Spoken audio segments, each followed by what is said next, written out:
It was 11:30 at night. I was lying on my dorm bed, scrolling through my phone until it died. My roommate Megan came out of the bathroom, her hair still wet, complaining about how the water kept turning hot and cold. She grabbed her hair dryer from beside her bed. She's always like that, loves doing her hair in the middle of the night.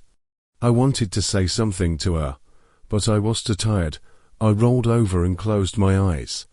The sound of the dryer buzzed in my ears, like someone whispering nearby. Then, all of a sudden, it stopped. I opened my eyes, wondering if she was finally done, but she wasn't in the room. The hairdryer was still plugged in, but it was off. Megan, I sat up. The room was quiet. The bathroom door was open, but no one was inside. I walked over and knocked on the wall next door. That was Jessica and Linda's room. "Did Megan come over to your place?" I asked. "No," Jessica answered from the other side, sounding totally unfazed. I turned around, ready to look for Megan again, and saw our closet door cracked open, just a little. I was sure I'd closed it before going to bed. I walked over, calling her name as I pulled it open. No one inside. But the clothes were a mess, some had even fallen to the floor. "Megan, seriously, stop messing around." "It's really late," I said, getting annoyed, thinking she was pulling some kind of prank. Suddenly, the hairdryer turned back on. The sound came from over by the bed. I spun around. It was still in the socket, but this time it had turned on by itself. The noise was loud, and the air was blasting wildly. I walked over, reaching to unplug it when a hand shot out from under the bed and grabbed my ankle, tight. I screamed, falling backward, struggling to kick it off. The hand was ice cold, stiff, like it belonged to a corpse. "Let go," I shouted, kicking hard. After a couple tries, it finally released me. I didn't think, I just ran. Out the door, down the hall, barefoot, all the way to the dorm lobby. The Raw looked shocked when she saw me. She came back upstairs with me to check. Megan was lying on her bed, the hairdryer turned off, everything looking completely normal. She said she'd been in the room the whole time, never left, definitely wasn't hiding. I stared at her face for a long time, her smile looked stiff. Her eyes were distant, like there was fog between us. I asked if she was sick. She shook her head and didn't say a word. I didn't sleep that night. I sat at my desk until morning. Megan's breathing sounded light, and even, like she was faking it. I kept hearing a voice in my head saying, "That's not her." As soon as the sun came up, I applied to change rooms. The school let me stay in a vacant one for now. On the day I went back to grab my last box, Megan was sitting on the bed, smiling at me. "You really don't want to stay?" she asked. Her voice sounded like it was being pushed up from deep in her throat. I didn't answer. I just shook my head. She looked down and placed the hairdryer into her suitcase, like she was getting ready to move too. Not long after I left that room, I heard she changed floors. Later, a new roommate told me Megan talked to the closet at night. I still don't know what reached out from under the bed that night. And I don't know if the person living in that room now is really Megan. It started one night. I had stayed up late working on a report and didn't get to bed until almost 2 a.m. The dorm was quiet. The only sound was the wind outside. Just as I turned off the light, I heard a knock at the door. "Who is it?" I didn't get up, just sat on my bed and listened. Nothing. A few minutes later, another knock. I turned the light back on, walked to the door, and looked through the peephole. The hallway was empty. I was getting creeped out. I locked the door tight and got back into bed. As soon as I lay down, another knock. "Who the hell is it?" I yelled toward the door. No response. The knocking continued. One knock, then another. Each one spaced out exactly the same. I was too scared to open the door. I called the front desk downstairs. The guy said he'd send someone to check it out. I waited over 10 minutes. The knocking stopped. No one showed up. I kept my eyes open until sunrise. The next day, I asked my roommate. She said she slept like a rock all night and didn't hear a thing. I asked the neighbors next door. They said no one knocked on their doors either. I started to wonder if it was just stress getting to me. That night, I went to bed early. But in the middle of the night, I woke up to the sound of footsteps in the room. I opened my eyes and saw someone sitting at the desk, back turned to me. It wasn't my roommate, she'd gone home. I was alone tonight. Hello, my voice shook a little. The figure didn't move. I slowly sat up. The bed springs creaked. The person in the chair suddenly stood up. I almost passed out from fear. They moved toward the door without making a sound, opened it, and walked out on their own. I rushed to the door and opened it. The hallway was completely empty, no footsteps, no sound of doors. I swear it wasn't a dream. The door really opened. I even felt the wind blow in from the hallway. I started asking around about the room's history. A senior told me that 3 years ago, the student who lived here hanged herself in the room after struggling with chronic insomnia and anxiety.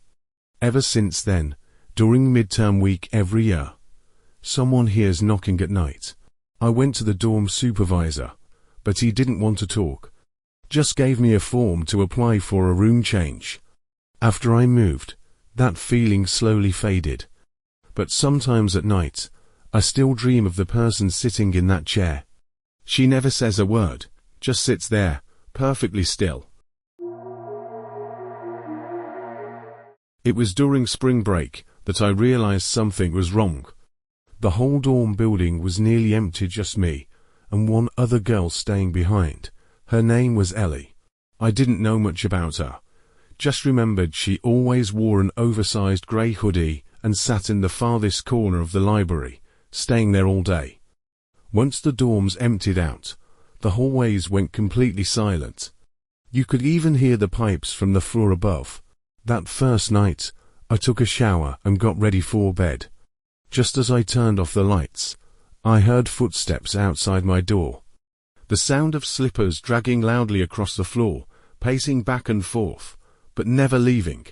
I figured it was Ellie, so I opened the door to ask her to keep it down, but the hallway was empty.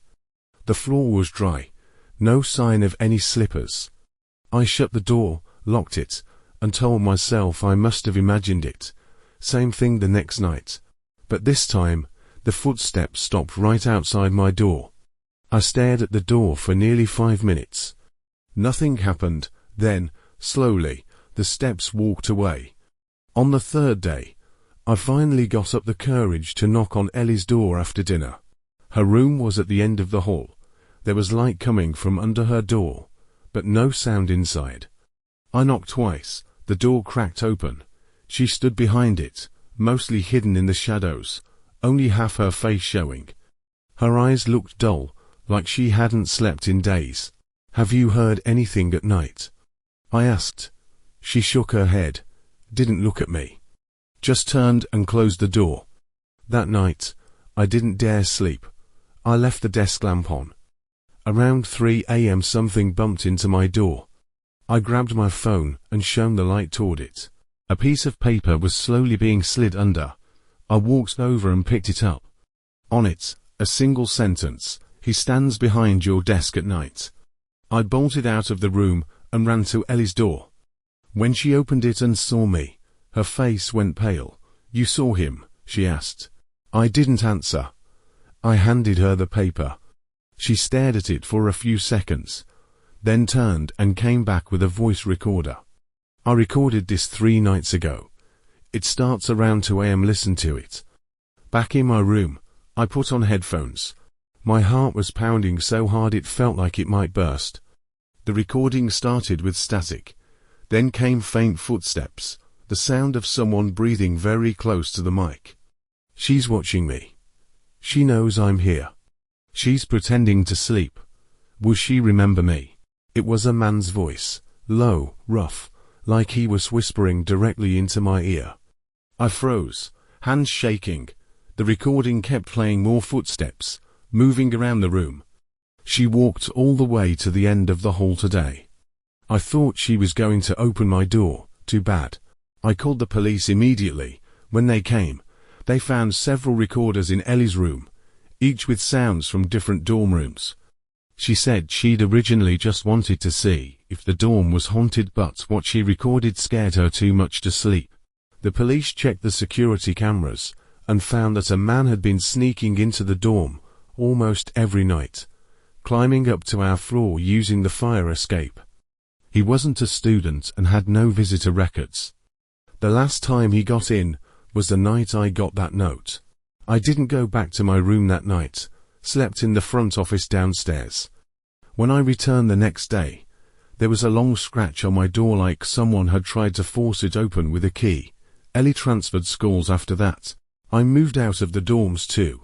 Never stayed on campus again. I keep thinking about that voice in the recording. Will she remember me? I still don't know if he meant me or someone else. It was a Wednesday night, past 9 o'clock. Nick said he was heading out to buy some snacks. He grabbed his keys, threw on a jacket, and hurried out. Our dorm had shared bathrooms, separate from the rooms, 4 bathrooms on each floor. I'd just finished showering, wearing gym shorts and an oversized t-shirt, wiping my hair as I looked up at the mirror. At first, I didn't notice anything unusual. But when I lowered my head to dry my hair, a blur flashed across the mirror. It wasn't my reflection, and it wasn't someone standing at the door either, because the door was wide open, and the hallway beyond it was completely empty. The corridor was damp and dim, and the floorboards always squeaked underfoot. West Wing was an old, crumbling building. There had been problems since the semester started, but the rent was cheap, so Nick and I decided to stay anyway. The hallway felt eerily deserted. Jason and his girlfriend, who lived next door, were out. Downstairs, it sounded like someone was throwing a party, but the noise was distant and hollow, almost unreal. A breeze drifted in through the window, carrying a musty, rotten smell, like something leaking from a cracked pipe. I quickened my pace back to the room. As I passed the stairwell, I heard a loud thud, as if someone was pounding on the walls with their fists. I paused, listening, but the noise stopped. Thinking it was probably just the party downstairs, I shrugged it off. Back in my room, I locked the door and drew the curtains tightly shut, leaving only the soft, yellow glow of my desk lamp. I grabbed my phone to scroll for a bit, but the signal was terrible. Not even a single message could get through. Time crawled by. Then, from the hallway, came a faint, slow knock at my door. "Nick," I called out. No answer. I stepped closer to the door and called again. This time, Nick's voice came from outside. A little breathless. "It's me. Open up." Relieved, I tried to turn the doorknob, but it wouldn't budge. It felt stuck, no matter how hard I tried. "Hold on, the door's jammed," I shouted. "Come on, hurry up. It's freezing out here," Nick urged, his voice getting more and more frantic. "I can't. It won't open," I yelled back. The next second, everything outside fell silent. I pressed my ear against the door, heart pounding. Suddenly, bam! The door shook violently as something slammed into it. Startled, I stumbled back. Before I could say anything, the door was hit again. And again. Each thud was heavy, deliberate, filled with a terrifying strength. "Nick," I cried out, but the voice outside twisted. It stretched and cracked, becoming rough and metallic, like broken machinery grinding together. "Opeen." Ooh. Fear surged through me.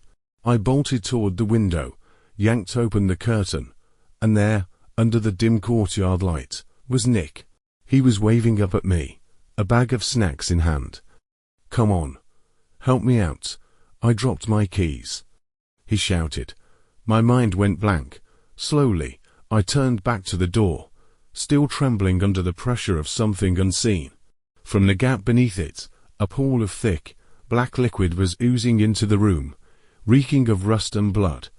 I held my breath and backed away, The doorknob started to rattle softly, like someone was trying to turn it from the other side. I grabbed my phone, but the screen was dead white. No signal, nothing. The pounding had stopped. Now, there was only a faint, scratchy sound, like fingernails scraping lightly across the wood. Minutes, or maybe hours, passed. I stayed frozen, listening. Finally, I mustered the courage to crouch and peek under the door. At that exact moment, a bubble rose in the black liquid, and a long, pale finger pushed through the gap. The finger was thin, charred black at the tip, like it had been burned. I screamed, lunged for my umbrella on the desk, and swung it wildly at the door. The hand jerked back. The black liquid slowly receded along with it. I collapsed to the floor, gasping for breath, soaked in cold sweat. That's when I heard it, the click-clack of high heels on the tile floor, slow and deliberate, approaching from down the hall. In the flickering hallway lights, a girl in a white dress staggered into view. Her gait was broken, unnatural, like her legs had been snapped and forced to move anyway. Her long, wet black hair clung to her face, but I could feel it. She was staring straight at me. She reached my door, then leaned forward and bumped her forehead against it. Thump, again. Thump. I clamped a hand over my mouth to stop myself from making a sound. My blood felt like it had turned to ice. Then, from the stairwell, came the sound of running footsteps, and Nick's voice calling out, "Hey, I'm back. Can you open the door?" I scrambled to the door and pounded on it from inside, screaming, "Don't open it." Outside, the girl's laughter rang out, sharp and shattering, like breaking glass. Then something heavy crashed down the stairwell, thudding loudly against the metal railings as it fell. Silence followed. I cautiously cracked the door open. Nick was standing there, pale, still clutching his bag of chips. "You saw it too, right?" he whispered. I nodded, unable to say a word. That night, we left all the lights on, barricaded the door with chairs and desks, and stayed awake until dawn. Only when the first light of morning trickled in did we dare to breathe a little easier.